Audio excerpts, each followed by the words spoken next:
back with some breaking economic data, and it is big. The U.S. economy unexpectedly lost 92,000 jobs in February. The unemployment rate inched higher to 4.4%. Let's get right.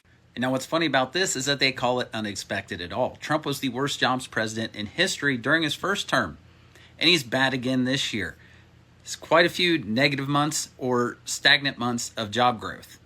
It's funny that they pump up the few months he actually adds any jobs when they wouldn't be in like the top 20 of any month of Biden's term. The last 13 months of Joe Biden's term, he added 1.4 million jobs. The first 13 months of Trump's term, 198,000. But this is the trend. Obama set a record for consecutive months of positive jobs growth. Biden had one of the best terms ever for job growth. But under Republicans, jobs suffer. Always have. But no worries, guys. There might not be any jobs, but at least gas is skyrocketing.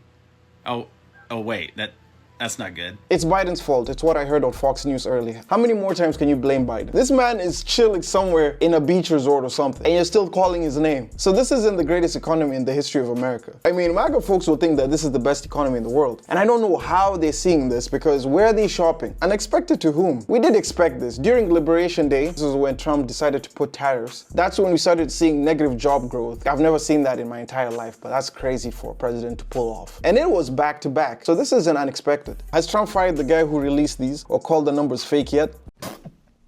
Oracle is talking about laying off 30,000 people. Why? Because banks are starting to pull back from financing these massive AI data centers. Their money faucet is slowing down.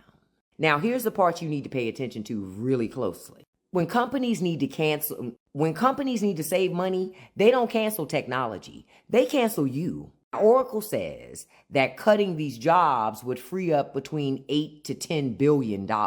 And guess where that money's going to go? Not to workers, not raises. It's going to go into the AI data center expansion because they need $150 billion or more to keep building more and more data centers. So what you're watching right now is the company selling the crew to buy a robot ship.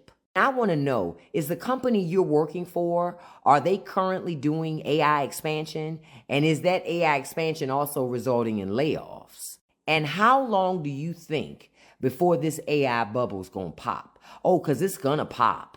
And when it does, it's going to be nasty. The U.S. lost 92,000 jobs in the month of February, and the unemployment rate. The U.S. lost 92,000 jobs in the month of February, and the unemployment rate ticked up to 4.4%. So what's driving the surprise loss? Healthcare shed about 28,000 jobs, and that's largely because of the strike activity we saw across the U.S. Information jobs fell by 11,000, and this is part of a larger trend that we've been hearing about. AI-related layoffs and the impact of AI from companies like Block and Amazon. Federal government employment dropped by about 10,000 jobs last month, and it's now down 330,000 jobs since October of 2024. Some areas added jobs like social assistants, that's jobs like psychologists and social workers. And another trend that I'm watching is unemployment among ages 20 to 24. It's now at 7.4%. That's slightly lower than 8.3% this time last year. It also comes after Anthropic said in a report that there are early signs that hiring of younger workers has slowed in occupations exposed to AI. Now, overall, economists say that the labor market is looking more and more like a low hire, low fire environment, and companies aren't hiring aggressively, but they're not necessarily laying off a ton of workers. Today's report is a reminder that the labor market may be weaker than we think. If you had gone through the list of companies and seen how many layoffs they have been doing since last year when Trump took office, you're going to be shocked. I think it would have to be close to 1 million jobs last year when we lost them. And then now we're having these on top of that. In fact, let me even show you this. Dang, this is crazy. Where will all these people go? That's the question someone asked after posting this list of the 2026 layoffs so far. US government, 317,000 jobs. Amazon, 30,000 jobs. Microsoft, Ford, Starbucks, and Block just announced half of their company gone, all due to AI. That's not a slow shift, that's a wave. I've been laid off twice. The latest was in 2023, and it honestly broke something in me for a minute. Good title, stable company, gone. overnight. And at the time, AI felt like a future problem. It's not a future problem anymore. I'm not saying this to scare you. I'm saying it because I genuinely wish someone had shaken me awake sooner. One of the most dangerous places to be right now is fully dependent on one company's budget decisions. The people who are going to be okay aren't necessarily the ones who find another corporate job faster. They're the ones who start building something they actually own, something that no one can take away from them. Look at this list of company layoffs. That's how many people have to go back home and wonder where the next paycheck is coming from. This is just 2026. Imagine 2025 and those people who are still in the market looking for work. You guys, with the number of people that were laid off in January and how quickly AI is advancing, it looks like we're entering a point of no return, as in governments may have to introduce universal basic income because there may not be enough jobs for all of us to work. So if you do have a job right now, now is not the time to quit. Please hold on to it with everything that you have. And if you have any sort of income available to you, whether it's like a side hustle or driving Uber, use it. Use your skills now to make as much money as you can while you still can.